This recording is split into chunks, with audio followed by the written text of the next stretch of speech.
5వ అధ్యాయము కర్మ సన్యాస యోగము 17వ శ్లోకము. తద్బుద్ధయస్తదాత్మానస్ తన్నిష్టాస్తత్పరాయణాః గచ్చన్త్య పునరావృతిం జ్ఞాన నిర్ధూతకల్మషాః. తాత్పర్యం: తద్రూపమును పొందిన మనోబుద్ధులు గలవారై సచ్చిదానంద ఘనపరమాత్మ యందే నిరంతరము ఏకీభావంతో స్థితులై తత్పరాయణులైన పురుషులు జ్ఞాన సాధనతో పాపరహితులై పునరావృత్తి రహితమైన పరమాగతిని పొందుదురు.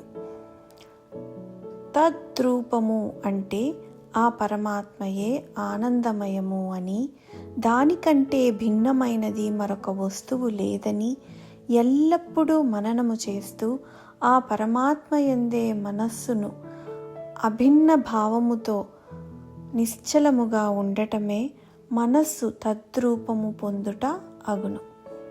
వివరణ: ఏ మానవుడైతే తన మనస్సు, బుద్ధి, చిత్తముతో సర్వకాలములలో భగవంతుడి గురించి చింతన, ఆలోచన చేస్తూ పరమనిష్టతో తనని తాను సమర్పించుకుంటాడో అటువంటి మానవుడికి జీవన్ముక్తి కలుగుతుంది.